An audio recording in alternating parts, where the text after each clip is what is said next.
This is feeling like some gossipy reality TV instead of a science committee that is critically important to the health of children.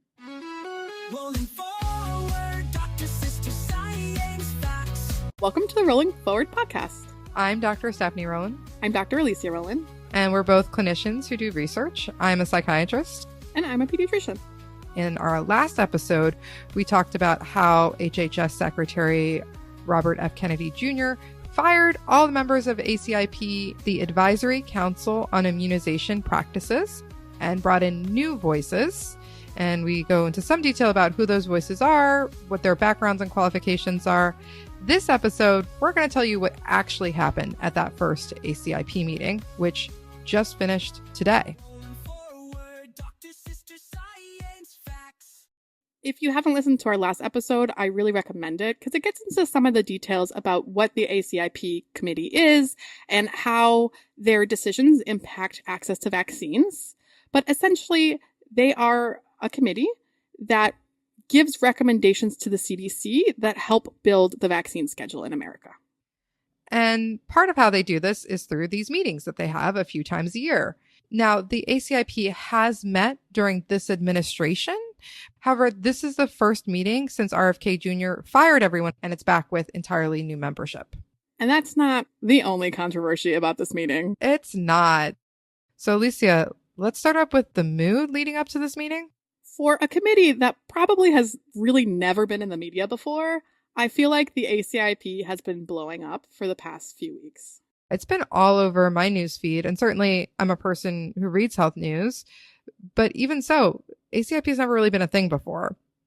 So RFK Jr., as we said, decided to unilaterally fire all 17 existing members, and then he handpicked 8 new members for this meeting without any type of oversight or review of these new members. Following this decision, the American Academy of Pediatrics decided to withdraw and is boycotting the meeting. Which is significant because for decades, organizations like AAP, the American Academy of Pediatrics, have worked to shape policies around vaccinations through ACIP. But what they've said is that now with this major change in membership, they no longer see the ACIP as a credible process. And they say that they will not lend their name or expertise to the system that is being politicized at the expense of children's health. In a recent press release, they said that they will continue to hold its own vaccine schedule that is, quote, rooted in science and grounded in what is best for children to remain healthy. So this is a major separation of AAP and ACIP that have long worked together. So that's already one major point of division. Something else that happened before this meeting is that the 17 former members who were just fired wrote a viewpoint in a major academic journal called JAMA, or the Journal of the American Medical Association. Quote, as former ACIP members, we are deeply concerned about the destabilizing decisions made without clear rationale, and it may roll back the achievements of the U.S. immunization policy, impacting people's access to life-saving vaccines, and ultimately put U.S. families at risk of dangerous and preventable illnesses. And as all of this is happening, Dr. Bill Cassidy, as well as Patty Murray, who are both members of the Senate Health, Education, Labor, and Pensions Committee, they called for the meeting to be postponed, given these concerns about the new members. Now, this is notable to me because Bill Cassidy, he's a physician. He's the chair of this Health, Education, Labor, and Pensions Committee. And it was his vote, his pivotal deciding vote in that committee that confirmed RFK Jr. nomination to then move forward for Senate confirmation. So it was his vote that really allowed RFK Jr. to become the secretary of HHS. And in providing that vote, Dr. Cassidy said that he was concerned about some of RFK Jr.'s views around vaccines and said that he had private meetings with him and he was reassured that RFK Jr. was going to be following the science and that Dr. Cassidy would get these special meetings with him. Do you want me to play that quote? Yes. I have it pulled up. Oh, you do? I do. I'm prepared. I have receipts. It was such a moment. Mr. Kennedy and the administration reached out seeking to reassure me regarding their commitment to protecting the public health benefit of vaccination. Mr. Kennedy and the administration committed that he and I would have an unprecedentedly close collaborative working relationship if he is confirmed. We will meet or speak multiple times a month. He has also committed that he would work within current vaccine approval and safety monitoring systems and not establish parallel systems. If confirmed, he will maintain the Centers for Disease Control and Prevention's Advisory Committee on Immunization Practices recommendations without changes. CDC will not remove statements on their website pointing out that vaccines do not cause autism. If he is confirmed, HHS will provide a 30-day notice to the Health Committee if the agency seeks to make changes to any of our federal vaccine safety monitoring programs, and Health Committee will have the option to call a hearing to further review. Oh, those were some receipts, because already it sounds like there's a parallel process happening between AAP and ACIP. It sounds like Robert F. Kennedy Jr. has entirely changed the membership of ACIP, though I guess technically it's still intact. And not only that, when Dr. Cassidy says that this meeting should be delayed, guess what? It wasn't. It moved ahead on schedule the way that RFK Jr. intended. So you decide for yourself what to make of that. But certainly those receipts felt like karma coming right back. And the day before the ACIP meeting, it was brought up at the House Energy Committee on the Subcommittee of Health, where Representative Schreier actually brought this up directly. Of course, here's the thing. Vaccines only work if you actually give them. And we know your record on this. We rely on the Advisory Committee on Immunization Practices, a panel of experts to recommend which vaccines people should get at which ages and the like. Now, I know Senator Cassidy had concerns about your views on this. And so when he voted to confirm you as Secretary of HHS on February 4th, he explained that decision by saying that, quote, if confirmed, you will maintain the CDC's Advisory Committee on Immunization Practices without changes. But then 2 weeks ago, you fired all 17 experts on that very committee. Mr. Secretary, question for you. Did you lie to Senator Cassidy when you told him you would not change this panel of experts? I never made that agreement. So are you saying that Senator Cassidy lied when he was on the Senate floor, lied to the American people? I didn't see that statement by Senator Cassidy. I've only heard it from you. But if he said that I agreed to it, it would be inaccurate. There's some tea there. Because I feel like we just played the clip.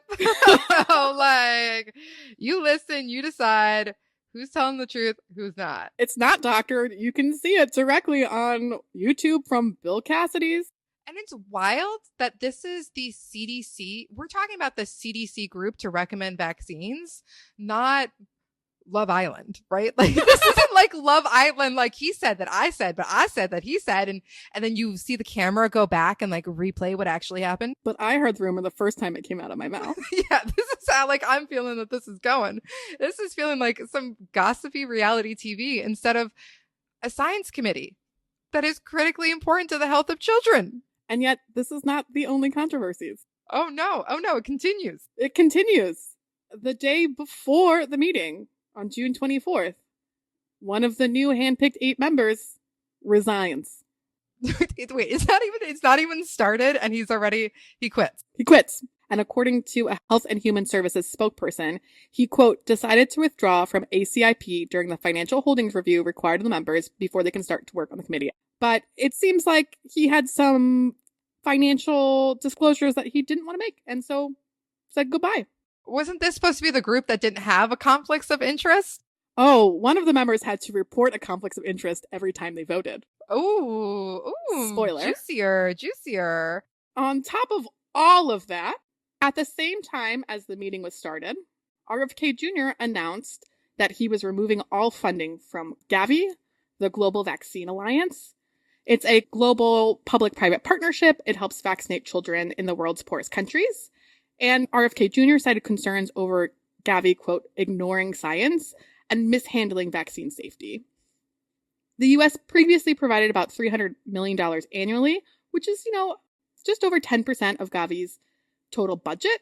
And this declaration ends a prior U.S. pledge of $1 billion through 2030. And he says he's stopping all funding until this organization, quote, re-earns public trust. Since Gavi's been founded in the year 2000, they've helped vaccinate over 1 billion children, and it's estimated that that has prevented nearly 20 million deaths. So thinking about the global good of this organization and then just to pull the funding is really sad, because this is going to have an impact and children will die. Children will die. Dr. Schreier, she's a pediatrician and a member of the House of Representatives from Washington State, brought this up and said that she was putting all vaccine preventable deaths in the United States on RFK Jr. And I think now we can put a lot of vaccine preventable deaths globally on RFK Jr. Certainly, he is implicated in that with these decisions moving forward. And we're not even at the start of the meeting yet. Not at the start of the meeting yet. As the meeting's starting, there's some rumors that are coming out. There's some rumblings on the internet. Historically, all the presentations at the meeting are vetted by CDC scientists, and they're posted online about a week or so ahead of the meeting, including all of the slides. And I used to work with the CDC. I have worked on presentations with them, and to share information in a CDC meeting, it has to go through extensive scientific vetting and review. It's not like you just make a slide deck and show up. There really is a formal process to ensure that the CDC is only putting out the best and most factual information out there. So this is in line with how the CDC has always done things. There are concerns that 2 of the presentations were not edited appropriately by CDC before being posted. Oh no. Do I even want to know whose? So the first is Lynn Redwood's presentation. She is the former president of the Children's Health Defense. That might ring a bell because the Children's Health Defense is the anti-vaccine advocacy group that RFK Jr. used to chair. The other presentation was from Dr. Martin Kulldorff. He is one of the new members of the ACIP, and he is the new ACIP chair. My understanding is that when Lynn Redwood's presentation was then posted online afterwards, there was a fake citation that people noticed. And we talk a lot about fake citations in our earlier episode about the Maha report, because that had a number of fake citations. And all of a sudden that presentation was taken down, the fake citation was removed and then put right back up. So, yeah.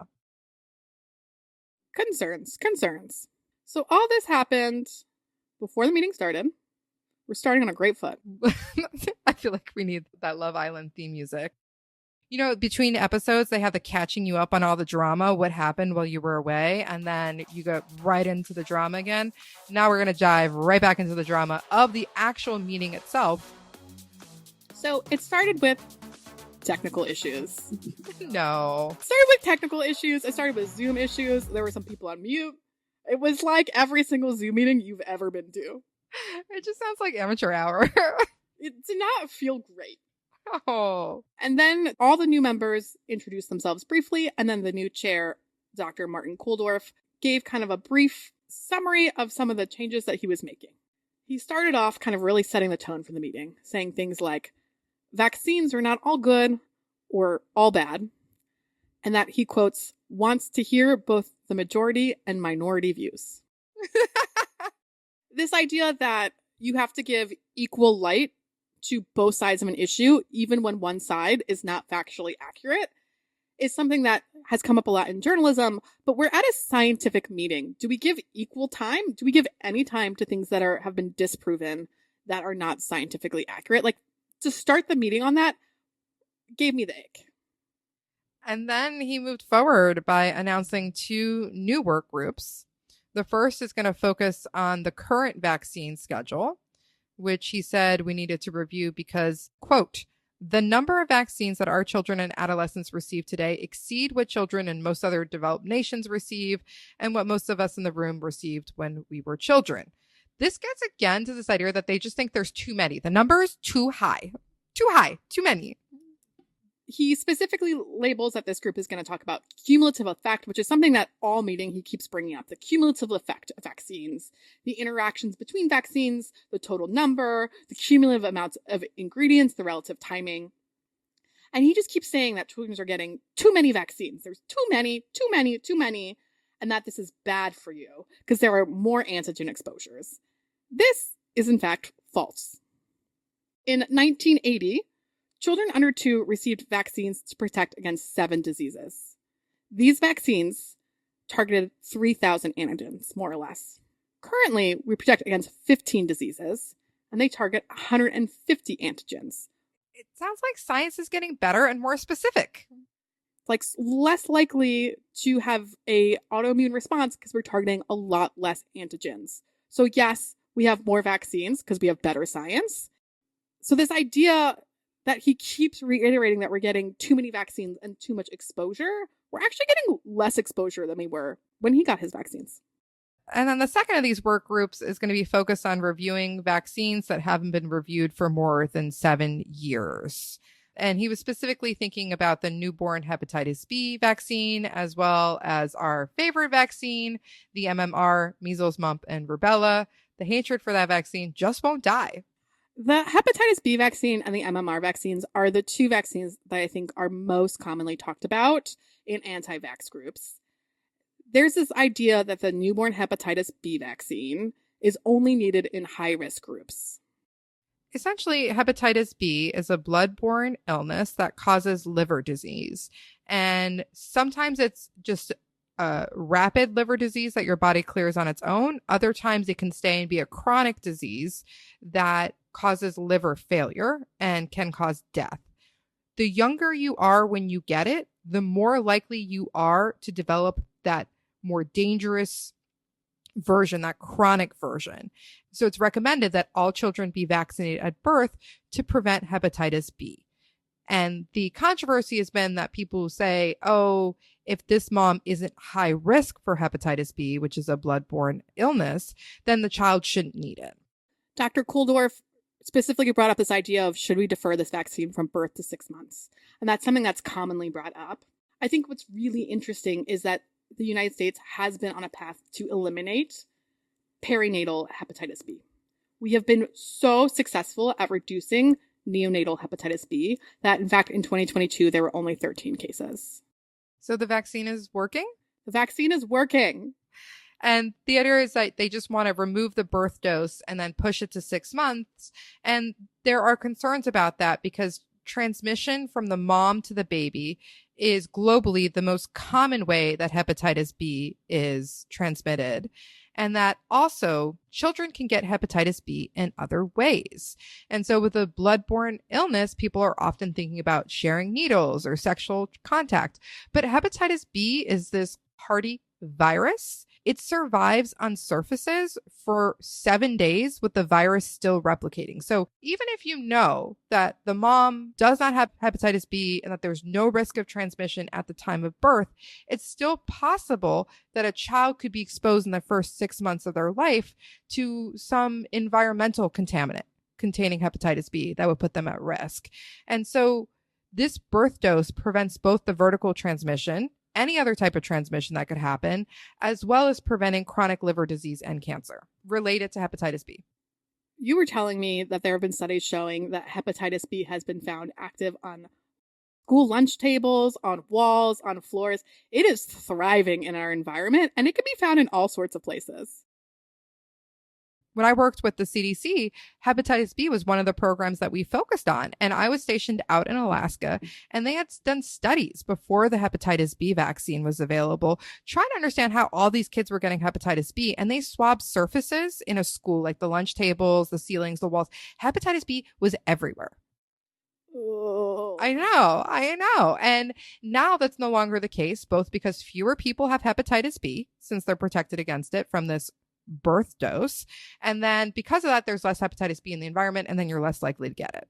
And vaccines against hepatitis B was actually some of the vaccines that Dr. Bill Cassidy, that senator that leads the Health, Education, Labor, and Pensions Committee, was most supportive of.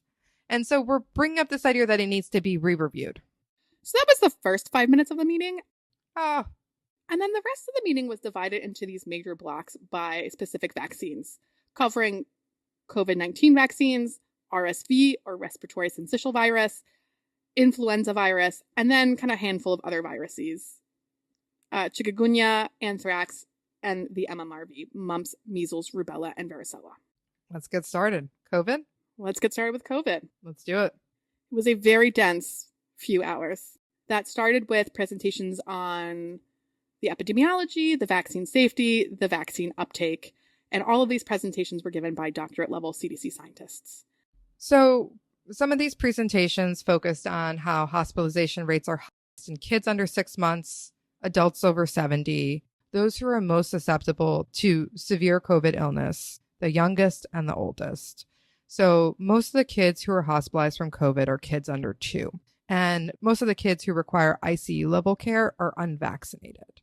In addition to the burden on those kids under 2, it's also clear that a lot of COVID burden is affecting adults. 70% of deaths are occurring in adults over 65. So we're still having a lot of COVID transmission. We're having impacts on the youngest and the oldest. And overall, the takeaway from these discussions seems to be that instead of ACIP wanting to target everyone with a COVID vaccine, they're coming out with more targeted recommendations that higher risk groups only should be vaccinated. Usually during this ACIP meeting, it ends with a vote where they vote about recommendations. They vote about who should be getting the COVID vaccine in the next year. They vote about, should this be universal? Should this be targeted? There was no vote for COVID-19. What? There was no scheduled vote because RFK Jr. unilaterally made his decision before the meeting. That's right. A few weeks ago, RFK Jr. made the announcement that he was changing the vaccine recommendations for COVID-19 for pregnant women and young children on his own without waiting for this ACIP meeting. He will maintain the Centers for Disease Control and Prevention's Advisory Committee on Immunization Practices recommendations without changes. I didn't see that statement by Senator Cassidy. I've only heard it from you, but if he said that I agreed to it, it would be inaccurate. This is really a change from the more transparent, consensus-driven way that vaccine schedules are usually made. And then it's also, to me, pretty notable because he was removing the recommendations for vaccination of pregnant women and young kids. But these presentations realize that unvaccinated kids, particularly those under 2, are at highest risk of needing ICU level care. So it really didn't seem like his decision aligned with the science. His decision really didn't align with the science. Essentially, the ACIP members chatted a lot about the COVID vaccine, but they weren't voting. They weren't making any decisions. There were a couple of really interesting quotes, I think, that came out. I think Dr. Hibbelin really put it best. He said, quote, "The risk of an adverse event, for example, death from getting a vaccination, is 0. And by broad strokes, the benefits of getting vaccination is 40 to 50% reduction of risk." It sounds like I would want that. But you know what? The decision was made. People didn't get to vote. We talked about some science. We reflected on it. And then we went with a decision that had been made before the meeting by a non-scientist. Check. COVID-19? Check. Moving on. The next topic that they tackled were the RSV vaccines. So we've talked about the RSV vaccines before. So RSV is respiratory syncytial virus. It has a large burden in very young kids and causes a very high proportion of hospitalization in children. We talked about how the NIH and the FDA and other parts of HHS work together to make this life-saving vaccine available. And we talked about that in our second episode about how HHS works. There previously was 2 different types of RSV vaccines. The first was given to pregnant people to help pass on antibodies to fetus. And the second is a monoclonal antibody given to newborns or infants under 8 months. Just a few weeks ago, the FDA approved a second monoclonal antibody. And so this meeting was supposed to vote on whether or not to recommend this new monoclonal antibody, clesrovimab, because I totally know how to say it. I'm not going to even try. So they were supposed to vote on the first day with Dr. Cody Meissner, an ACIP member, saying, "People need to understand what a spectacular accomplishment these results are." And I just need to agree because we started practicing medicine at a time before these were available. And my daughter was too old to get these shots by one day. I was so mad. And I was just worried because RSV causes a lot of morbidity and mortality in young children. And it's so wonderful that parents have this extra layer of protection now. I feel like anybody who is anti-RSV vaccine just needs to spend like one day in the emergency department with me in the winter. It is RSV season. And if they do spend a day there, they will get RSV. Oh, 100% they will get Because RSV. it's everywhere. It's on the walls. No, that's not how RSV is transmitted. But I just think this is such a remarkable vaccine. And it was a little concerning when at the end of the first day, when they were supposed to vote on this, they deferred. They deferred due to time. Ooh, time. They deferred. But ultimately, on the second day, they did vote to approve this vaccine. So they approved the use of this new clesrovimab to be used in infants younger than 8 months old, born during and entering the first RSV season. And they ultimately approved it for the Vaccine for Children program, which is the program that provides vaccine for more than 50% of children in the United States. While they approved the RSV vaccine, it felt like they were doing the right thing for the wrong reasons. So 5 people voted yes, but 2 people voted no. Dr. Levi made some statements that he needed to take the perspective of a parent and not a scientist. What would he feel like if we were telling him to do this for his children? He has 6 children, and he made statements saying that if my child was not healthy, they were born prematurely, they had congenital cardiac disease, like absolutely. But if I have a healthy child, I don't think I'm ready to say yes yet. And we need more science, we need more data. And he kept advocating for different types of trials. And so he voted no. Oh, I mean, there's more science, the more data. Like, the science is right there. They just shared it. It is remarkable results. If you can't see that, like, I don't know. And then the second person who voted no was Dr. Pebsworth. Even though Dr. Levi and Dr. Pebsworth voted no on the approval of the vaccine, they did ultimately vote yes on approving it for the Vaccine for Children program, stating that it needed to be equitable access for everybody. So it sounds like there's 2 steps to this. One, which is, are we going to approve the vaccine? Yes or no, which it went forward with 5 yeses and 2 nos. And then are we going to add it to what's called the Vaccines for Children? The Vaccine for Children's program is a vaccination program in the United States that provides vaccines for more than 50% of children in the United States. The Vaccine for Children's program affects the cost barriers for vaccines. Monoclonal antibodies are expensive, and this addresses equity, making sure that everyone has the same access and the same right to vaccines. So even though these 2 members didn't think this vaccine should be approved, once it was approved without their support, they decided that it would be important for equity to make sure everyone could get it. The concerning part that happened during this vote was that it seemed like multiple members, including Dr. Malone, did not know what the Vaccine for Children's program was and did not know that they needed to vote on it. Oh, fun. It's good to learn on the job. Fun. So fun. I mean, I didn't know what it was, but I'm not an ACIP member. That's 2 very different things. When you're an ACIP member and this is part of your job, you should at least know what it is. It makes me concerned about the qualifications of these members, that they were handpicked, and that they're kind of ultimately unqualified to make vaccine policy decisions for our children when they don't even know about the program that provides vaccines for more than 50% of children in the United States. So overall, while they made the decision to approve this new RSV vaccine, which is very exciting, the whole discussion and the way that this was approved felt like an effort to build distrust into vaccines. It felt like it wasn't a big win for vaccines in America. Like the AAP, the American Academy of Pediatrics, have said, don't be fooled by their vote to approve this vaccine. And now we move on to influenza, or the flu vaccine. Should be easy, right? Should be so easy. The vaccine has been out for so many years. Decades. Longer than I've been alive, right? Likely. When was the first year of the flu vaccine? We're about to find out how old I am. It was developed for military use during World War II. So it is older than a lot of people. It might be older than our parents. It is, actually. Not only is it older than me, it's older than our parents. So influenza started very similarly to COVID. They talked about safety, epidemiology, vaccine update, and then they listed the proposed recommendations for the 2025 to 2026 influenza season. And in this, they really focused on, who, like with COVID, who is the most ill from the flu. And similarly, it's the young and the old. I'm not going to say the very old. I'm just going to say the Older. older. Our parents are in that group. The young, wise, over 65 group. Yeah, like the new 50, which is 65 and older. So these are the groups that experience the most morbidity and mortality from the flu. And one concerning thing is that this past year, we had a pretty bad flu season. It was ranked as high severity for all age groups, with the highest disease burden that there had been in the last 15 years.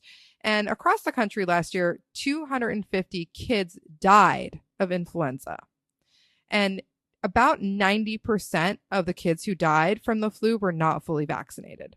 But don't worry, Dr. Malone had something to say about this. He said, quote, "Let's acknowledge this is a modest number." What? 250 kids, about 90% of whom are not vaccinated against the flu, are dying of the flu. And you're saying that's modest? I understand that there are a lot of children in America, and that might seem like a small number, but that is a stunning amount of grief for what is a vaccine preventable illness. That number should be 0. There should be 0 preventable deaths in children. And so the fact that you're accepting 250 makes me wonder, what is the number that you think is concerning? How many preventable deaths is acceptable? Because it should be 0. How many kids do you want to see die of the flu, of measles, of COVID before you decide that it's the right time to do something? And just let us know what that number is. And when that number of children have died in this country, then maybe we'll change vaccine policy. That just seems so backwards. The point of these vaccines is to keep that number low. Oh, don't worry. He is on the working group for the flu vaccine, and we'll be working on the flu vaccine in more detail for the months to come. He made lots of statements during this time period, including, quote, "I wanted to highlight that the flu vaccine is free of human fetal tissue derivative." Was anybody asking? He asked it as a question and then reiterated that he was highlighting this because people are worried about it. Never heard anybody be worried about that. That was a weird thing to say. It's a super weird thing to say. Super weird thing to say. Another weird place that they really got hung up was on thimerosal. Yeah. So half of the time dedicated to influenza was dedicated to thimerosal in vaccines, which we have talked about before. So thimerosal is a preservative that's used in a small number of flu vaccines. And basically, it's something that's added to certain types of flu vaccines to just help it last longer. So there was a presentation on thimerosal that was made by Lynn Redwood, who we talked about earlier because her presentation likely was not vetted by the CDC. Oh, this is the one with the fake citation. Yeah, this is the presentation with the fake citation. So she's the former president of the Children's Health Defense, that vaccine advocacy group that RFK Jr. was a part of. And she started her presentation by saying, "I'm a citizen. I don't represent any group." So I'm like, how did she manage to get a spot where all other public comments were 3 minutes? How did she manage to get a presentation? And it's that she secured a spot on the schedule after being appointed to the CDC advisory role by RFK Jr. specifically. Oh, cool. So no conflicts of interest at all. None.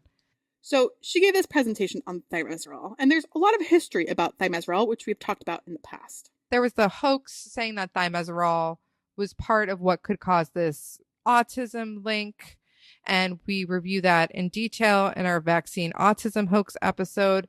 But essentially, thimerosal has been removed from childhood vaccinations in America, just out of caution, even though this was a hoax and there is no link. So her presentation goes on about neurotoxicity and other claims about thimerosal in vaccines, all of which has been debunked previously. And it's important to note that thimerosal is used in a very, very, very small fraction of vaccines. So in the 1990s, when there was this concern that maybe thimerosal could lead to neurotoxic effects, manufacturers voluntarily removed it from vaccines, all childhood vaccines, and the majority of vaccines given to adults. So although there was never any established link, there was a period of time that it was being investigated. And during that period of time, it was removed from all childhood vaccines. And now it's not even in vaccines. And yet this remains a big source of conflict for some reason. Spend hours on it at this meeting, despite the fact that about 96% of all flu vaccines in the US are thimerosal free in the last year.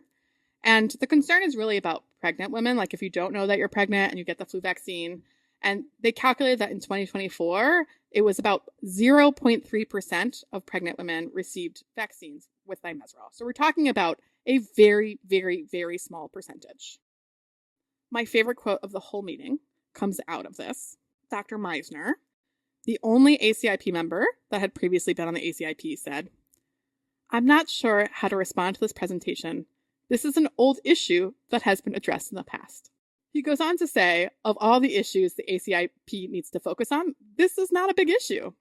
He states that I think it's important to note that there is no study that has ever indicated any harm from thimerosal. He talks about the fact that thimerosal is in most vaccines that are given globally because we're so fixated on what happens internationally, and ends up being the only person, spoiler, to recommend continuing vaccines with thimerosal in them.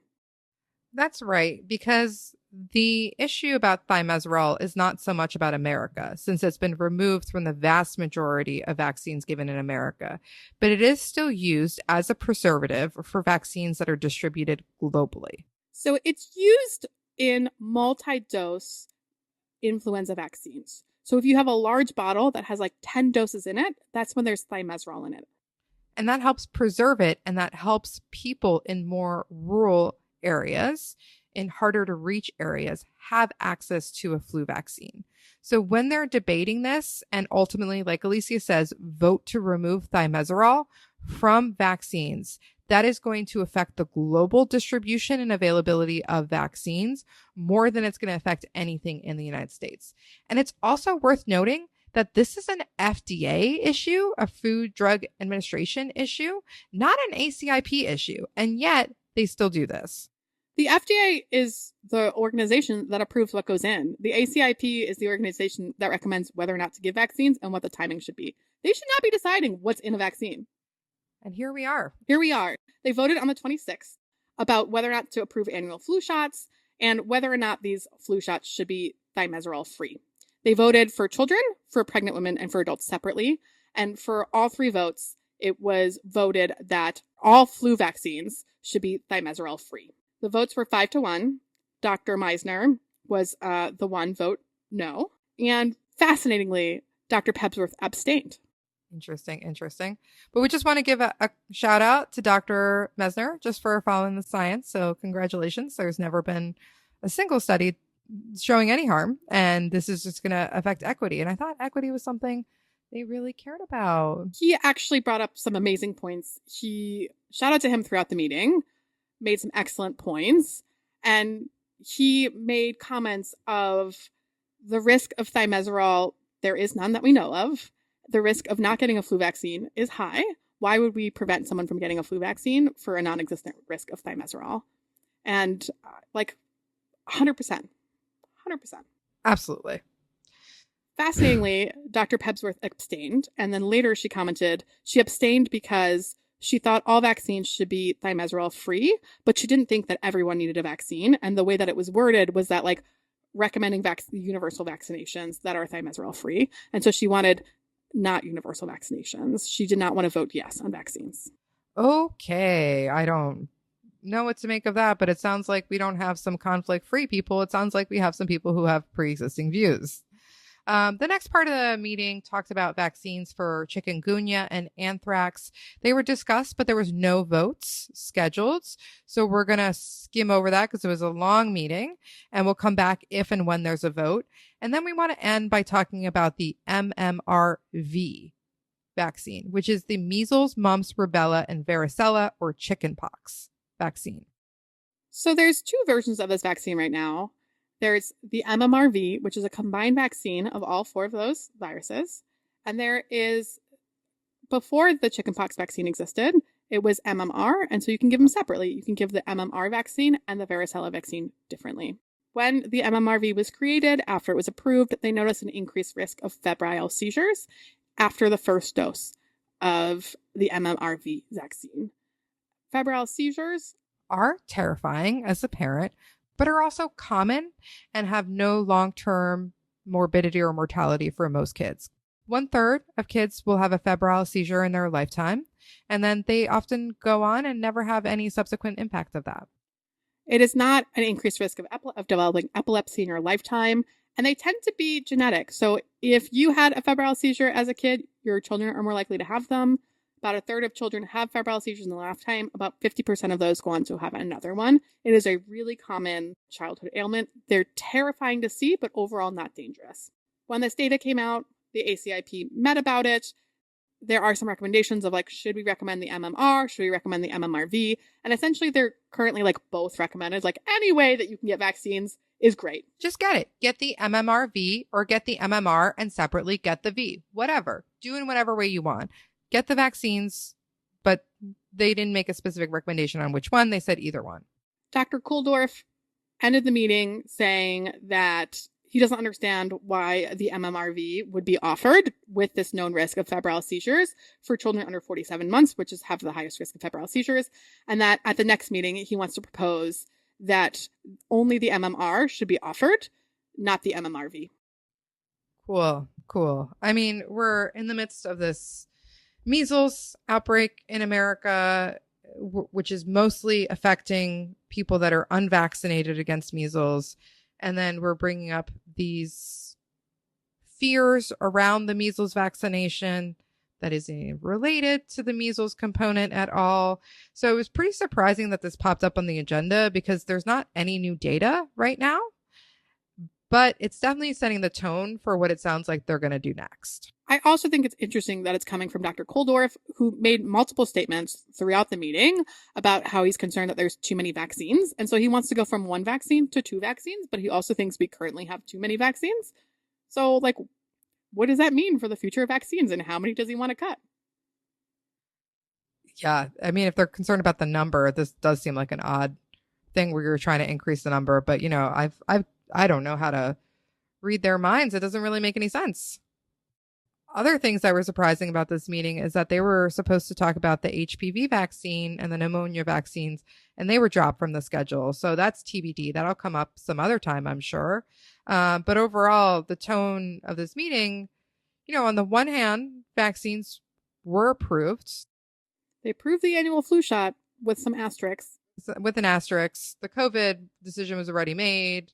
So, you know, they made decisions that overall were mostly good, but in ways that really helped grow public mistrust in vaccines by giving a lot of time, a lot of airwaves, a lot of quote to these non-scientific fears around vaccines, which really legitimizes it when it comes from ACIP. So like, good job approving the vaccines, but you did it in a way that really elevated vaccine misinformation in a way that's going to keep spreading now and could ultimately really harm vaccine uptake. I felt like if you read the 3-second summary versus if you watched quotes or sections or like me watched the whole committee meeting, it feels very different. Shout out to Alicia for watching that. It was physically painful to my soul. Because people are just repeating lies and hoaxes and mistruths. And eventually they vote in a way to approve a vaccine, which is, you know, what the science shows. But in between that, they spread so much misinformation. And once it's out there, families are hearing that, the public is hearing that, it's being given this weight that these lies don't deserve. So optimistic. What a note to end on. I'm not going to promise any more positive health news because ever since I did that, it got dark. Positive RSV vaccine, second monoclonal, is it even a vaccine? Second monoclonal antibody approved in the US today by the ACIP. It still needs to be forwarded to the CDC director, which we still don't have. Cool. For it to be on the childhood vaccination schedule. Also, RFK Jr. has just been making his own decisions separate from this committee, separate from the CDC. So was this meeting even worthwhile? Is he even going to follow these? Nobody knows. I mean, Dr. Cassidy thought he knew.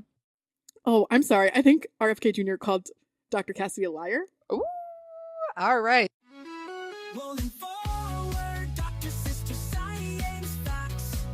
So that concludes this episode of Love Island. I mean, the Rolling Forward podcast. I'm Dr. Alicia Rowland. I'm Dr. Stephanie Rowland. Shoot us an email at rollinforwardshow, ROLIN, forwardshow @gmail.com. And let us know. Did you watch this? Do you have thoughts about this? Because we'd love to hear what you think. There was so much to talk about that we couldn't talk about all the juicy moments. If you have a favorite one, let us know. Yeah, we would love that. Take care. Forward, doctor, sister, science.